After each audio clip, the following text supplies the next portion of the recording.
Yo, hello, moi c'est Doko. On se retrouve aujourd'hui pour les débriefs de l'épisode 4 de la saison 7 de The Walking Dead. Dans cet épisode, on va retrouver le groupe d'Alexandria avec un petit peu de Michonne, un petit peu de Rosita, beaucoup de Rick et beaucoup de Negan.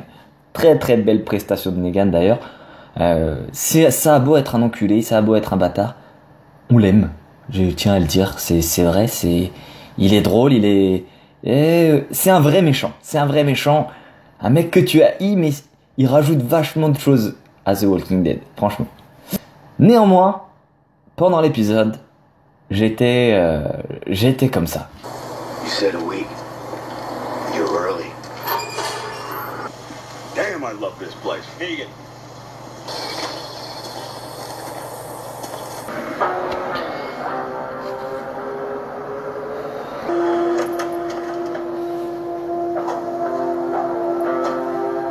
Bref, je me suis un petit peu fait chier, pour dire la vérité. En plus, au début, fausse joie, on voit que l'épisode dure 58 minutes. On se dit, stylé, ils nous ont rajouté du temps. On va voir des trucs. Et ben non, ils nous ont rajouté du temps pour nous rajouter des temps morts dans l'épisode. Il ne comprend pas, franchement. En plus, l'épisode est bourré de fausses intrigues. Si on regarde bien, au début de l'épisode, on a Michonne qui part toute seule s'entraîner avec un fusil sniper. Pourquoi pas? Là, je me suis dit, bon, si à la fin de la saison, ça devient American Sniper, c'est un petit peu abusé. Mais non, c'est pire que ça. C'est pire que ça. Déjà, elle est plus nulle que le commun des mortels avec un sniper. Ok, elle a pas le zombie à 500 mètres. Y a pas de souci. Mais à 3 mètres, elle le rate aussi. On va rien dire. À la fin de l'épisode, elle a plus de fusil, donc tout ça n'a servi à rien. On a l'histoire de l'inventaire des armes. On sait que le groupe de Negan va arriver dans la ville, on sait pas quand. Enfin, normalement, ils étaient censés arriver plus tard, apparemment. Mais il y a personne qui a prévu de cacher les armes, de trafiquer l'inventaire. Non, eux, ils laissent le vrai inventaire. Alors on peut se dire, d'accord, Rick a voulu la jouer franco parce qu'il commence à avoir peur de Negan et qu'il veut vraiment, qu'il a perdu espoir en fait et qu'il se dit c'est bon, je vais vivre comme ça toute ma vie.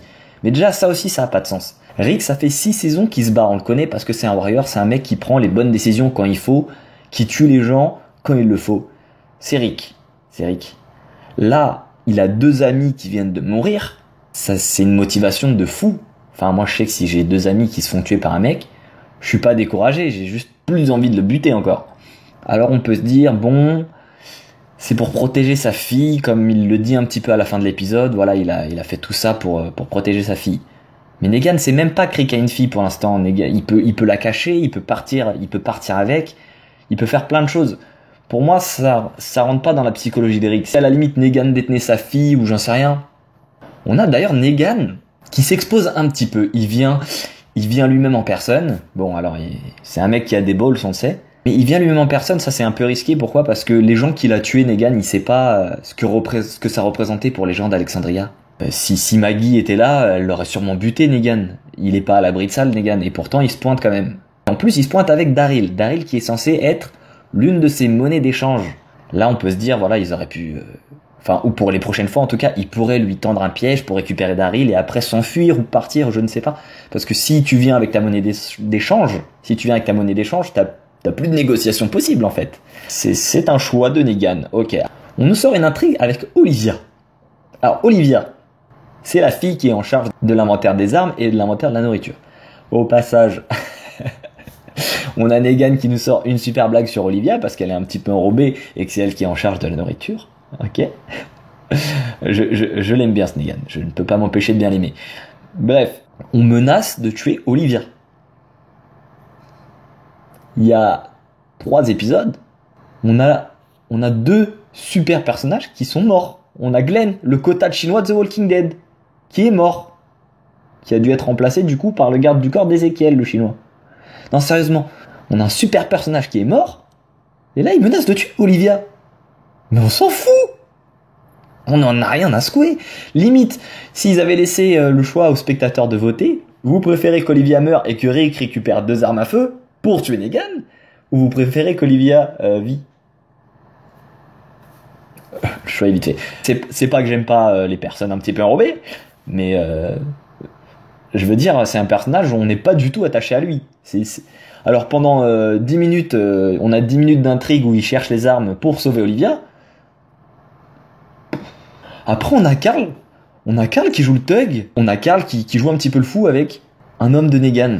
Ok, Carl, il a du cran.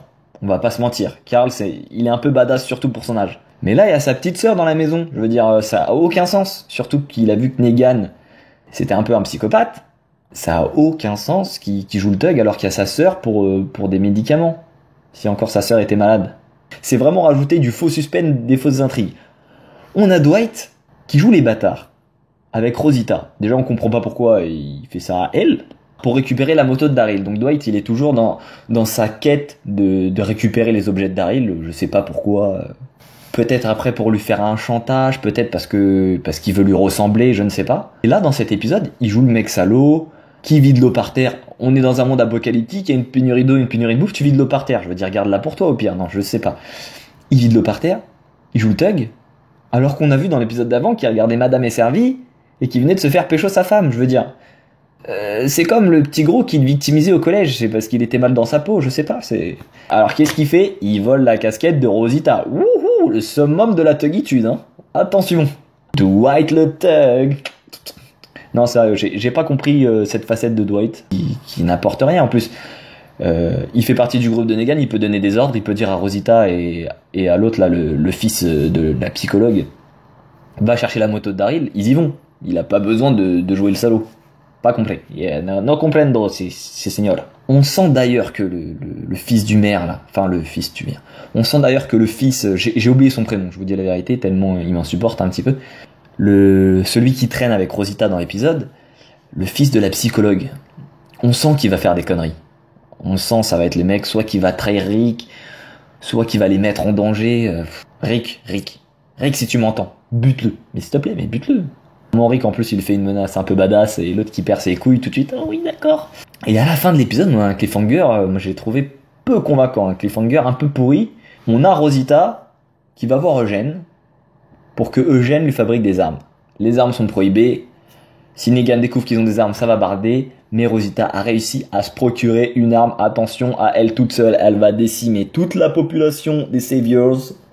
Ça a pas relancé l'intrigue de fou. Bref, maintenant concentrons-nous sur Rick. On voit bien que Rick perd sa motivation, perd son envie de se battre, qui craint Negan, on voit qu'il le craint.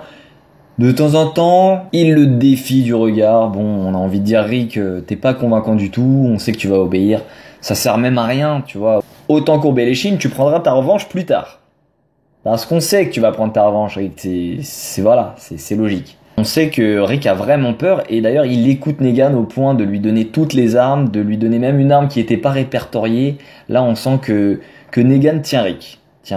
Ou peut-être que Rick aussi fait ça pour rentrer dans le jeu de Negan et essayer de récupérer Daryl. D'ailleurs c'est ce qu'il fait quand il lui donne le fusil. Voilà, je t'ai donné le fusil, j'ai joué franco avec toi.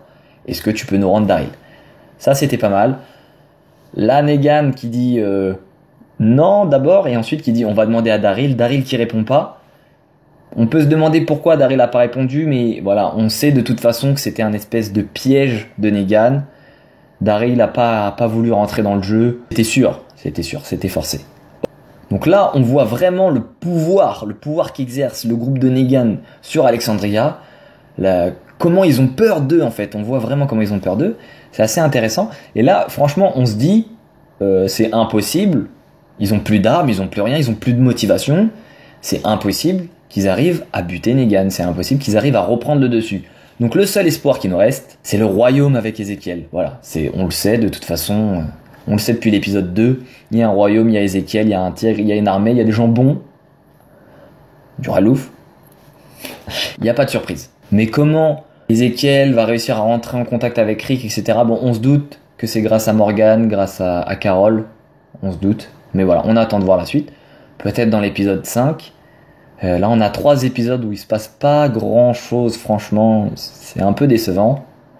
Ils vont nous balancer toute l'action les derniers épisodes. Bon. Au moins, on voit que, grâce à cet épisode, c'est pas centré sur un épisode, un personnage. Ça, c'était quelque chose qui me faisait peur. Avant de partir, il y a quelque chose qui est drôle. Avant que Negan s'en aille, il révèle à Rick que Rick vient de se faire avoir, quoi. Il le sait, il lui dit, voilà, maintenant t'es à ma merci. Negan, qui parle un petit peu vulgairement, ça m'a un petit peu choqué, d'ailleurs.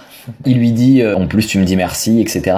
On sent que Negan joue un rôle, oh dis-moi merci, je suis gentil, etc. Mais à la fin il avoue qu'il sait que c'est un enculé, il le sait que c'est un mec qui joue pas franc, il le sait. Ça nous rassure parce qu'on voit que Negan il est intelligent, il est plus intelligent que ce qu'on pourrait le croire. Voilà. Donc là, après avoir eu cet épisode, on se demande juste à quand le déclic. Sérieusement, à quand le déclic. Il y a déjà Rosita qui est prête à se battre, il y a déjà Maggie qui est prête à se battre aussi. Michonne, elle a l'esprit combatif, mais elle veut assister Rick. À quand le déclic de Rick qui va dire ok c'est bon j'arrête mes conneries, on va défoncer Negan. Sûrement quand il va rencontrer Ezekiel, ou alors sûrement après un autre drame. Comment ils vont récupérer des armes? Me dites pas qu'ils vont défoncer le groupe de Negan avec des lances. À quand l'action? Une saison qui commençait vraiment super bien et là on commence à ramer mon ami, on pagaille, franchement et tu commences à t'ennuyer un petit peu. À la fin de l'épisode, il y a un truc que j'ai vraiment pas compris. Il y a Michonne qui voit un bâtiment qui est écroulé ou j'ai pas vu ce que c'était, j'ai pas compris mais Michonne elle a l'air triste. Je sais pas ce que c'était. Si vous avez les réponses, c'est la fin de cette vidéo. Si vous avez aimé, je vous invite à vous abonner. N'hésitez pas à mettre un petit pouce vers le haut. Abonnez-vous, c'est important pour m'encourager, pour montrer que vous aimez. N'hésitez pas à marquer dans les commentaires, à réagir si vous êtes d'accord, si vous n'êtes pas d'accord, si vous avez juste envie de partager quelque chose. Cette chaîne est là pour ça. Je vous dis à très bientôt, à très vite. Ciao ciao, c'était Doko. Sayonara. On a quand même Rick qui nous fait une petite révélation à la fin de l'épisode. Il sait que sa fille, que c'est pas sa fille, que c'est la fille de Shane. Alors on sait pas trop comment il sait ça, sûrement que ça concorde avec les dates de la naissance, mais je sais pas si un enfant est né 2 semaines prématurément. Je vais bientôt faire un petit épisode sur le trailer de Ghost in the Shell qui vraiment était sublime. Et puis des petits épisodes sur Westworld aussi, alors je vous invite à rester sur la chaîne et à très vite. Ciao ciao, abonnez-vous.